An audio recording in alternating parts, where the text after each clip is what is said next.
dañuy daal di ñëw si ki nga xam ne mu di le président Bassirou Diomaye Diakhar Faye nag moom moo daal di joxe benn ko ordonnance li nga xam ne mu di l' inspection générale d' état bu ñu daal di taxaw saytu def benn audit bu daal di toll si 70 ay ministères exactement alors lu nu mel naka nu ko daal di jàngatee inspection d' état di li nga xam ne mu di IGE daal di fas yéene daal def benn audit bu daal di toll si 70 ay ministères ci fi nekkoon. Waaw, mais c'est un grand chantier et puis c'est dans l'ordre normal des choses parce que président de la République ci li nga xam ni moom moo ko amee comme ay instrument am dafa cee bokk inspection générale d'État donc inspection générale d'État bu leen président yabalee pour ñu saytu loolu pour man c'est tout à fait normal parce que nag bi muy ñëw dañ doon wax bale mais tey il faut ñu doole ci suy bale cuuraay pour ñu xam exactement qu'en est-il de la gestion des uns et des autres c'est une question boo xam ni question de bonne gouvernance et de transparence donc képp koo xam ne mës nañ laa dénk nga yore cër yore responsabilité war nañu mën a xam liñ la dénk ci lu mu doon parce que bul fàtte ni bi mu ñëwee premier acte bi mu posé dafa wax nañ déclassifier li nga xam ni moo nekkoon rapport IGE yi publier li nga xam ni mooy rapport OFNAC donc loolu yooyu yëpp c'est avant moom muy nga xamante ni muy ñëw donc président Macky Sall moo yoroon boobu les manettes pour envoyer yi nga xamante ni mooy ses services maintenant qu'il est là il a besoin d'avoir quand même de faire le point d'évaluer xam saytu lañ bët loxoor yi nga xamante ni am na pour ñu mën ko situer les responsabilités donc pour man c'est tout à fait normal et logique. Alors balaa ñoo IGE di àdduwaat si beneen liggéey est-ce que tamit waruñoo déclassifier rapport IGE yi concrètement pour ba tey ñiy xaar depuis l'annonce de l'application des rapports. waaw c'est une pertinente question c'est-à-dire balaa IGE di tàmbalewaat beneen liggéey war nag li nga xamante ni jotoon na ko liggéey mu teg ko ci table ji maintenant xam nga nag produire rapport d'enquête demeewul noonu temps bi du demee noonu c'est vrai que ay enquêteurs xarañ lañ y a des vérificateurs ci domaine yëpp maintenant structure bu ñu xamante ni dem nañ fa jël durée pour xool tout ce qui est document administratif xool sur le plan financier ba xam ndax am na ay détournement wala am na ay malversation financière ensuite képp koo xamante ni dañ si situer ses responsabilités dañu lay delloowaat pré-rapport bi ñu joxee pré-rapport nga saytu ko jàngat ko xoolaat tontu war leen ñu doog a def un rapport final maintenant loolu nag comme président bi mu ñëwee wax na leen ko bu fekkee ni que am na yoo xam ne jot na pare te président di leen wax sur une gestion sur un temps bien déterminé 2017 18 19 2020 21 moo génnoon am na yeneen rapport yi nga xam ne des na ñu war ko génne donc c'est tout à fait normal c'est une façon aussi de leur dire que muy xaar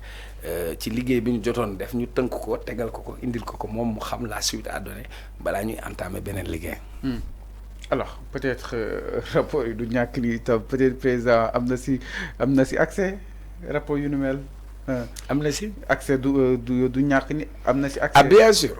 bien sûr am na si accès. donc maintenant yow pour nga yëg ko wala ma yëg ko. président rek la ñu may mu am décret. moom mooy bind décret. pour mu déclassifier. mais la pertinence de la publication de tous ces rapports est-ce que tamit IGE bi tey waru ko gën a jox benn pertinence yi mu génn ginnaaw. mais le problème c'est pas on peut publier des rapports le problème c'est pas la publication des rapports. le problème c'est après la publication des rapports que les responsabilités soient situées. non est-ce que xam kan moo defoon si nguur gële passé. xanaa déglu waaw dama ne. ñu weer leen. non problème bi du ay question de weer nañ wala weeruñu. parce que weer nit te fajoo ko amul njëriñ. lépp njëriñ mooy ñi nga xamante ni ci rapport IGE seen responsabilité dafa situé. wane ni def nañ lu ne weng Sénégal am na yoon askan wi am na attekaay bu ñu attee ne kii daan nañ ko wala daanuñu ko mais nit mën nañ la situer sax tudd la ci rapport rapport bi du moom moo lay atte mën nañ la situer sax ci rapport fekk defo mais bu ñu paree ci période boobu dafa am dossier yoo xam day dem ci justice bu demee ci justice nag justice mooy atte bu justice attee ba ne yaa def su boobaa ñu jàpp ne yaa def mais tey y a une pratique boo xamante ni c'est comme jeter à la pauvre quelqu'un c'est-à-dire yow mën nga xëy ñu bind la ci rapport par exemple am na journal bi tudd Fallou Sénégal 5 reportage bi fayoon nañ ko nangam ñu woo la fekk peut-être rapport bi génnee na ko ci enquête bi mais tey pour ñu dem ci rapport boobu mu approfondi il faudra que ñu justice jël ko dénk ko police DIC wala brigade de recherche wala sûreté urbaine ñooñu demaat xoolaat enquête en profondeur bu ñu paree defaraat dossier yóbbu ci yoon bu ñu demaatee ci yoon doog a àtte ci la ñuy wax moo tax ñu lay wax définitivement ndax nit ki def na wala deful ñaata yoon la ñu wax ni nit def na ci rapport mu dem ci yoon ne deful par exemple. alors mais yëf yi ginnaaw bu. yëf yi daal ku sàcc nañ ko faj naka delloo ginnaaw bu ministre de la justice annoncé woon que ni dinañ tijji benn enquête judiciaire allant dans ce sens ba tey ñiy xaar nag yëf yi xaw a yéex nga jàpp ni. Fall laaj nga ma ko ñetti yoon. tontu naa la nee naa il y a un temps. non pas mais jotoon génn. waaw léegi nañ waxtaan am na yoo xam ne dinañ leen. waaw léegi nañ waxtaan exactement ministre bi ne dina nañ waxtaan ci 3 mois. est-ce que ci 3 mois mën nga si enquête. toju fukki at ak ñaar nga enquête ko ci ñetti weer déglu leen ci ñetti weer àtte leen ci ñetti weer mënul nekk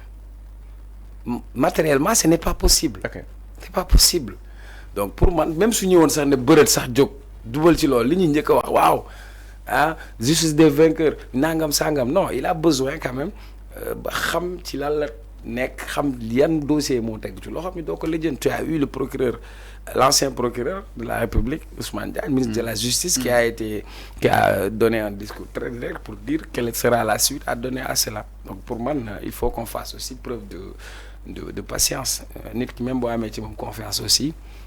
war nga ko may patience et le temps mu mun ko lañ bët. Alors c'est clair exactement nous y restons toujours par rapport ak li nga xam ne que moo di yoon ak wàllu ko yoonal tey jii nag le président Bassirou Diomaye Diakhar Faye jox nañ ko nañ ko jubbanti lu jubul nañ ko jubbanti. alors c'est clair nit ñi jub tey jubal te ñu jubbanti. alors tey le président Bassirou Diomaye Diakhar Faye jébbal nañ ko li nga xam ni itam moo daal tukkee si concertation yu ñu daal tijji woon jëmale si li nga xam ne que moo di rapport yi jëm c'est-à-dire changer li nga xam ne que moo di doxee yoon ak war yoonal maanaam les assises de la justice ginnaaw ma ngi daal tijjee foofu si diwaanu li nga xam ne que moo di jëm ñaajo ma ni ko tey ji nag ki nga xam ne que moo di président jot na si li nga xam ne que moo di conclusion yi ni mel nag day dem allant dans sens benn poñ bu am solo mooy li nga xam ne que moo di justement conseil supérieur de la magistrature le président Bassirou Diomaye Diakhar Faye nee na amu si benn intérêt pour daal fay toog wala ñàkk fa bañ a toog en tout cas li nga xam ne que moo di les acteurs de la justice ñoom ñoo jubawul si boobu de poñ booral ñu daal di jël une décision allant dans ce sens que ni mi ngi toogaat di leen déglu ñu xool ana bonne solution la ñuy daal di trouver allant jëm si wàllu wu ni mel alors kaddu yi nga xam ni itam yëkk na ko par rapport ak li nga xam ne que moo di au conseil supérieur de la magistrature je ne tiens pas à rester au conseil supérieur de la magistrature mais il faut déggoo daal di war a mën a amani entre les juges concrètement ban jàng nga si def. waaw àdduna moom xam nga yaa ne dialogue ak concertation quand on parle de dialogue et de concertation ça veut dire que il y a différents points yoo xam ne yu ñu war a waxtaane et puis nous on a tous constaté que il est impérieux et urgent de reconstruire notre système judiciaire et ci lépp nag fan yi rek passé yaa ngi doon dégg li nga xam ni moom moo am ci kaso yi fii ci camp pénal rek sorewul donc loolu yëpp dafa bokk ci lu ñu war a soppi xar kanamu justice parce que justice mooy àtte bu la àtte moo lay denc mais bu la dencee ci ban fan la lay denc yan condition lañ lay denc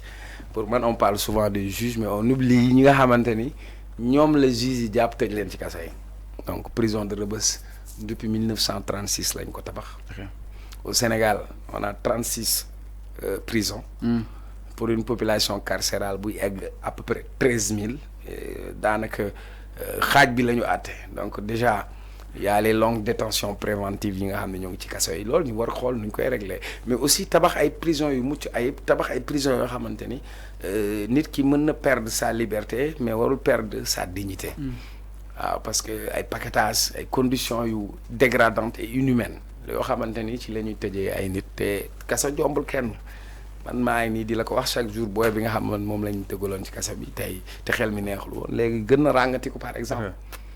wàllu justice dafa am un coût parce que tey sénégalais bi yëpp amul lu mu mun a fayee ku amul lu mu lekk wala amul lu mu fayee location mënul fayal doomam par exemple un avocat accessibilité bi ñu war a am sur la justice information bi citoyen bi am pour comprendre comment ça se passe yooyu yëpp lu ñu war a saytu la war ko xool mais beneen bi contrat de confiance entre le justiciable et la justice sénégalaise loolu bën na nekk benn difficulté parce que perception bi nit ñi amoon ci justice man mi dama doon toog ma naan la est-ce que justice lañ am wala sostis parce que mën nañ laa sosal teg la aw tiis ci at yi ñu wees yëpp ñuy gis ni instrumentalisation de la justice am une justice à géométrie variable c'est-à-dire ki far ci nguur dara du ko ci fekk ki farul ci nguur dina am loo xamante ni justice bi mën na jaar ci kawam yooyu yëpp dafa nekkoon ay problématiques et pour man la justice n'est pas l'affaire des magistrats mais c'est l'affaire de tous les citoyens de tous les Sénégalais maintenant question bi nga doon wax mooy au conseil de la magistrature je crois que du may neen de si neutre pour le moment dinaa ñëw moom moo jëloon engagement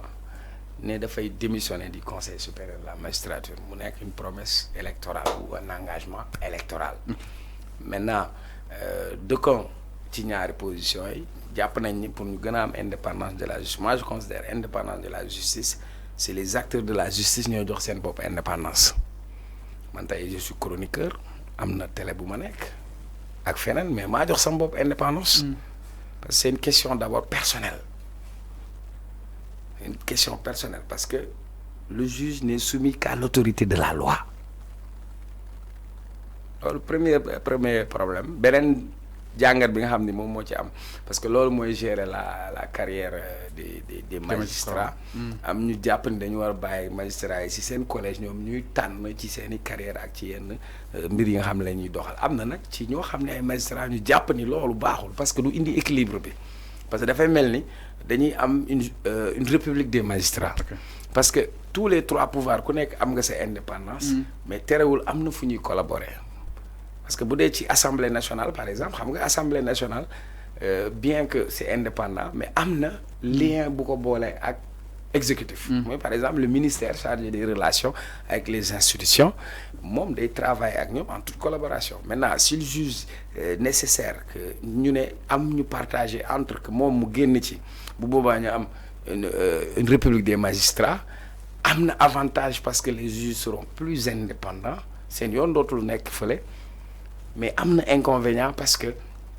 on va se retrouver avec une république des magistrats où les magistrats auront plus de pouvoir beneen bi moom mu nekk ci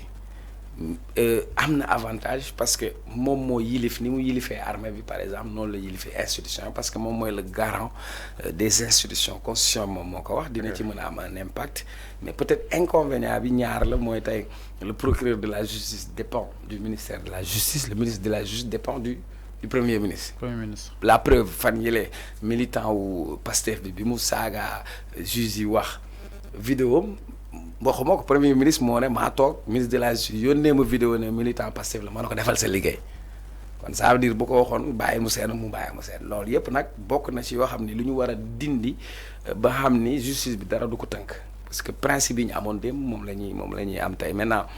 Du point de vue politique, ce sera peut-être le président avait pris un engagement en tant que candidat qu'il n'a pas respecté. Loolu du point de vue politique maintenant nag ça il faudra mu communiquer pour expliquer le bien fondé. Est-ce que nekkul sont ces réalités